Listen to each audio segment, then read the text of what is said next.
We unpack the hard truths about mental health, dissect trending topics, and challenge the stereotypes and stigmas holding us back. From navigating the 6 dimensions of wellness to redefining social norms, this is more than a discussion. It's a revolution in how we care for our minds and souls.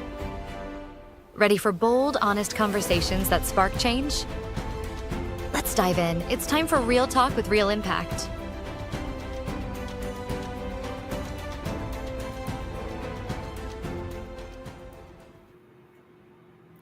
Welcome to another awesome episode of Girl Talk Mental Health with me, myself, the hostess, Virginia Dale Manning. I am a licensed mental health therapist in the state of Texas, Atlanta, Georgia, and Michigan. I've been in practice since 2011. I have a private practice with multiple locations, and my mission is to make sure that I educate, inspire, and just influence others to know that their mental health is important. And we do that through the show.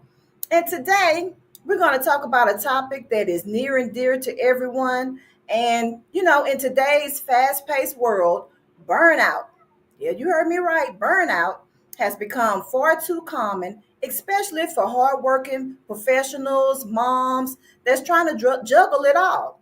But what if I told you that balance isn't just a myth? No, it's not. The piece that you need to manage your burnout is totally possible, even in the busiest seasons of your life. And this episode, we're going to discuss burnout versus balance, how to find your peace in a busy world. We're going to unpack some signs of burnout. We're going to talk about how to break free from the overwhelm and the keys for creating a life where you truly breathe. And today, we have joining us a special guest. Her name is Femi Olasupo. I hope I said it right. If not, correct me, sister, when you get on here, okay? And she's an author. She got some great stuff going on, okay? She's an author of several children's books. She has an upcoming self-help book that releases in March 2024. 2025. She developed a TEDx talk on passionate leadership, and she shares her insights about inspiring others to lead that leads to empathy. And she will help us to redefine. Yeah, that's right. She's going to help us to redefine what balance really looks like. So get ready. Are you ready? Get ready for an empowering conversation that might not even know might, it will change your approach to how you live your daily life when dealing with burnout.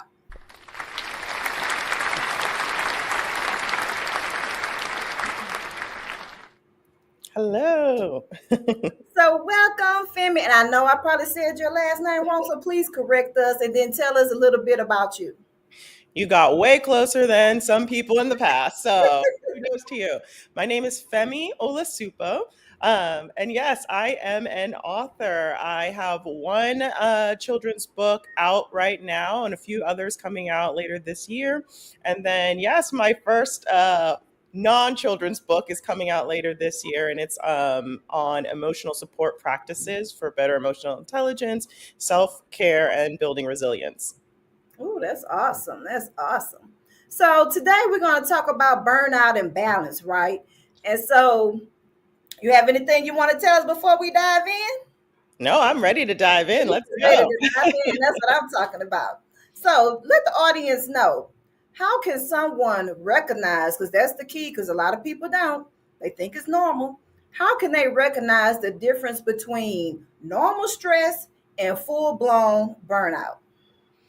Yeah, so I was thinking about this, and I think people fail to remember that stress, when it's normal, is a healthy part of life. Like when you go to exercise, you are technically stressing yourself out, you're stressing your body out, but it's healthy because you are becoming stronger in exposing your body to stress. And so, when stress is normal, it is something that is temporary.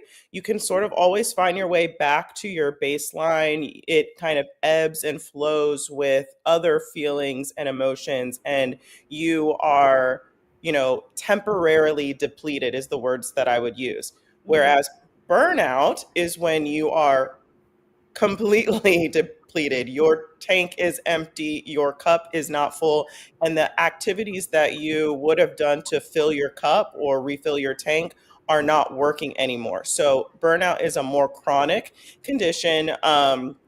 And whenever I've felt or experienced burnout in my life, I would say it's kind of like your inner spark. Uh, it's like you can feel the spark going, but it doesn't actually ignite into more feelings of fullness and contentment and happiness. So maybe you're with your friends and that usually fills your cup, but you're like, oh man, you lack the inner resources to get back to your normal baseline. So you're just more chronically feeling fatigued and depleted. So I would also say you're not experiencing the emotions, the range of emotions that you were. You're kind of stuck in fatigue and overwhelm and just stress all the time, which is absolutely not a healthy state to be in. Would that be described like being on like a hamster wheel, like you just keep going and going and you don't stop to recalibrate or to even reflect on where you at? You just don't go so much. Yes, it's like you're almost like a hyperactive zombie. Like on the inside, it's depleted, there's nothing going on. But on the outside, you might still be doing a lot of things, but it also is not actually having the same effects on you as before because you just do not have the inner resources to go through that anymore. That's good. So, what do you think is a mistake that most people make that leads to burnout? I think a mistake that people make is thinking that there is work-life balance. Yeah, I think a better way to view things is work-life integration. I know just a lot of people, and from my work career and different things, when you think of work-life balance, you're like, oh my gosh, I have to get through now so that I can go away later, maybe on a vacation or something like that. So I think that if you aren't when you think about it like that, where it has to be one or the other, then you're setting yourself up for failure essentially because you're not taking the time to incorporate self-care and balance focused activities in your daily life. Instead, you're on that hamster wheel, being the zombie in your daily life. And then you're like, oh, my problems will be solved when I go to Jamaica and for 2 weeks and, have my pina coladas on the beach or whatever. That's great. But then what happens is we come back from that vacation. We're like, oh, it was awesome. And 2 days later, we're back to burnout because we're not building like inner resources and resistance on a daily basis to be able to handle the stress, be able to recognize when the stress is moving more towards burnout, and then to have certain activities that fill our cup on a daily basis. So we're not waiting, for that trip to Jamaica, even though I'm not going to hate on anybody going to Jamaica. But there just needs to be some like drops of Jamaica, we can call it, in your daily life so that you're interweaving care and the stress. I love the way you visualize, when you're saying like zombie or drops in your trip to Jamaica. I mean, it really paints a vivid picture in my mind and it lets me know that you are a great author because that's what authors do. They paint those vivid pictures with words and then you read the words and you are actually where the author is saying you are, right? Mhm. And that goes to show you have some skills in your writing. Thank you. So here's the next question. So many people believe balance is impossible, and I think you just said a little bit about that Mhm. just a few seconds ago. So what does a realistic version, Mhm. realistically, because a lot of people, we live in these worlds, especially if we just on the hamster wheel, we zombies. That's not even a real word. See that? Unrealistic. So what does a realistic version of balance look like in today's busy world? Right. Again, I believe that it is work life integration instead of balance. So I would say there's like four strategies that I would tell people to focus on. And the first one would be prioritizing the things that are important, putting the first things first. So yes, you have a mountain of work you have to do. Then there's childcare things. There's, trying to maintain a social life. There's a whole bunch of things every day that all of us can choose from. But what are the actual priorities? So taking a little bit of time to define for yourself, okay, these are the priorities overall. These are the values that I have and the ways that I want to show up to prioritize those values. These are the projects that I'm doing for this year, and knowing that it's not a failure if you can't do everything. To give an example, I am an amateur power lifter and I've competed only once, but powerlifting and training for a competition takes a lot of time. And so in my life, when I was prioritizing that, there were certain things that I just did not have time to do. Then I decided I wanted to become an author and put a lot of this learning that I've taken over the last 10 or so years and put it into a book, because I had gone through some hard times, including burnout, including a lot of just really hard emotional things. And I said, there's probably people out there going through harder times with less skill sets to manage this. And that's the thing I want to do to serve. And what happened? I also moved away from the gym, and I still wanted to prioritize going to the gym because it's great for my mental health.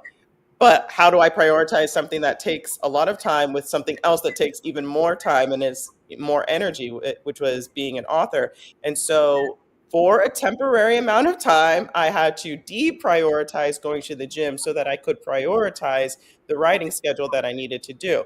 Now, what happened? Yes, I put on a little bit of weight and things, but my cup was so full because I knew what I wanted to get out of my life experience in that moment in time. And so I made writing a priority consciously. So I think when we stop being on, the zombie autopilot, we start to ask ourselves, okay, what are my intentions for my year right now, or my month right now, or even 5-year plan? And what activities do I need to prioritize so that my cup stays full? So just switching your mindset like that helps with the burnout, because you're now saying, I'm not going to prioritize these activities that are burning me out. I'm going to prioritize at least some activities that are going to fill my cup. Obviously, we all have to pay our bills and things. So, if work is the main stressor, you can't deprioritize work. But Not. exactly. You got to pay your bills. I'm not advocating for that, but you can do things like, hey, I know that I need one mental health day a month. Can I ask for that and prioritize that? Or maybe it's a Saturday that you're like, hey, Saturday morning, even though, before the kids are awake, I have to give myself 2 hours that are just for me. So whatever your priorities are, do that. The next thing would be self-care. Another little mindset shift. Self-care and pleasure are not exactly the same thing. I think a lot of people think self-care is like, oh, I'm going to go to the spa, or I'm going to, get my nails done, which is awesome. But also, I think deep self-care doesn't always need a budget. But what it does need is your honest showing up for yourself. So when you are doing a more work-life integration, after you've prioritized your needs, you need to interweave self-care in your day so that you are counteracting your daily stress. So self-care might be something like journaling, having hard conversations with yourself or your loved ones, sitting in deep breathing and being mindful, having, some space, 30 minutes a day or something of silence. It might be checking in with a mental health professional to get better tools for yourself. All of those kinds of things. They're like the little things that add up, counting your wins every day so that you're not solely focused on, the overwhelm and the stress, but you are like, oh, I did a great job in that presentation. I was there for my children. Like, this person gave me a really great compliment. Like, life isn't all gloom and doom unless you're zeroed in on that. If you can open the mindset to receive, oh, there's so many good and wonderful things about my life, that is an act of sort of replenishing your inner resources. That helps burnout because you are actively and intentionally nurturing your inner peace. Um, I would also say, I've got two more. I would also say flexibility, wherever you can work it into your life, your daily routine. I think burnout a lot of the times, at least when I've experienced it, is because I just feel like I have no options and my life is just the hamster wheel. And Mhm. that is not a great mindset to be in. So again, back to work. If you work in office, if it's a long commute, maybe you can negotiate having a hybrid situation or having every other Friday off or something like that, to give yourself a little bit more space in your life. You might, it's about knowing what you actually need and then figuring out some ways that you can reorganize your life so that you're not constantly thinking of, you know, escaping off to Jamaica. You have enough flexibility in your daily life to give yourself what you need or to show up in your life in new ways that actually allow you to take care of yourself and your priorities. And then the last thing I would say is just spaciousness. That's what everyone needs on the inside um, to prevent burnout. When you are, to use the same analogy again, when you are on the beach in Jamaica and you have, your alarm clock's not going off, you don't have to rush to get the kids out the door, you don't have to get to work, and have all these responsibilities. Why do you feel good? Because you have spaciousness in your day, you have spaciousness on the inside. And so asking yourself, how can I create some spaciousness in my daily routine?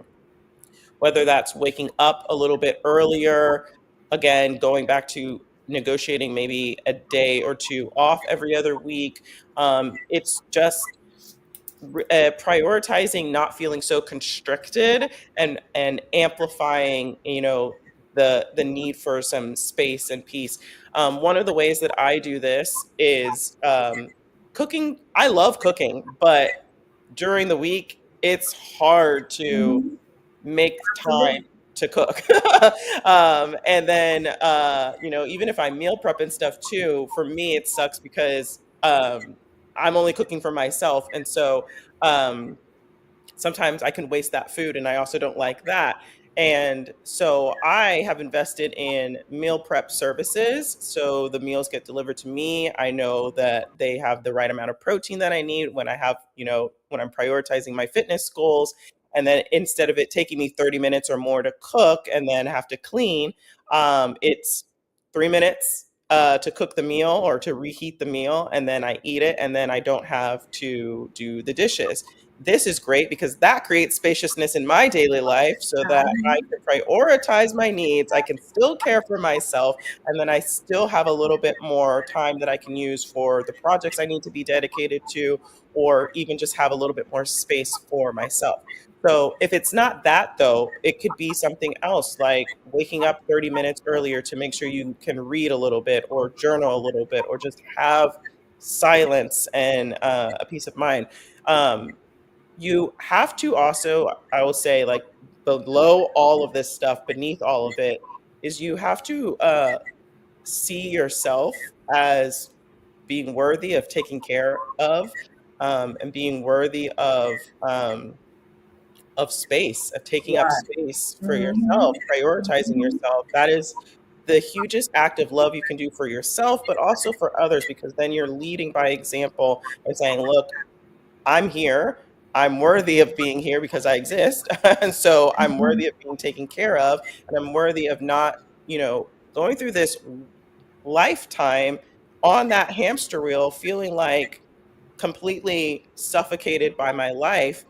I'm going to take a stand right now and place certain boundaries in my life and start speaking to my priorities and speaking to my worthiness through self care and communicating that in all ways and taking my power back and my peace back slowly, bit by bit, by just creating spaciousness in my life.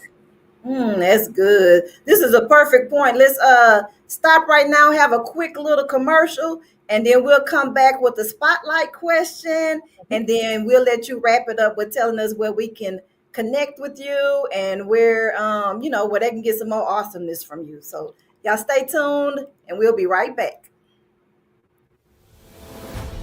Welcome to the Girl Talk Mental Health. Do you ever feel like you're running on empty? Stuck in the same cycle? Or just trying to keep it all together? You're not alone. Stress, depression, burnout, and self-doubt are real, but they don't have to control your life. Imagine feeling empowered, balanced, and truly at peace. At Girl Talk Mental Health, we're diving deep into the real conversations that help you heal, grow, and thrive. From breaking stigmas to actionable strategies, we're here to empower you to take back control of your mental wellness and reclaim your time, your energy, and your joy. Follow us now for expert insights, uplifting conversations, and the tools you need to transform your life. It's time for real talk with real impact.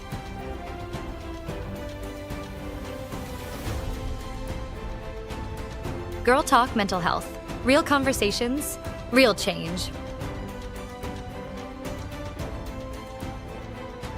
Follow us today at Virginia Dale Manning.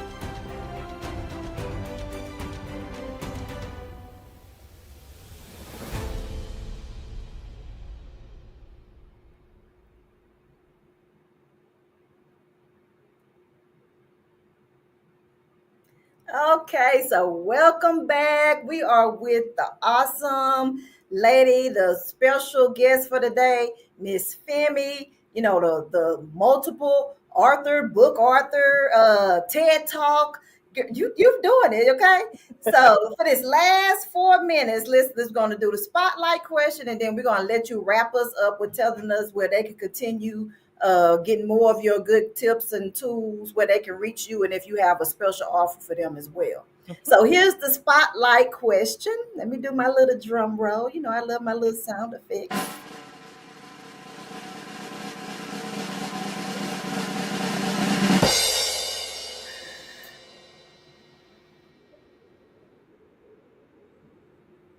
All right, the spotlight question is, what's one mindset shift or action you believe could transform how we approach mental health and wellness in our daily lives?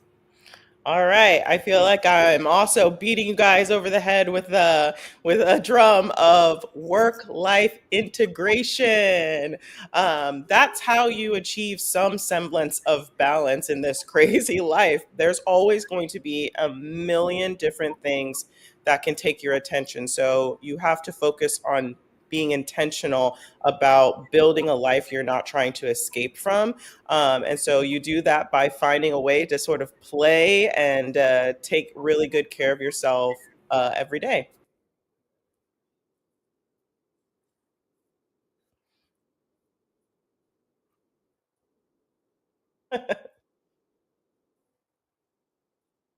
Continue to connect with you, to be in your loop, and then if you have a special offer, anything to give to them, go ahead and give us that as well.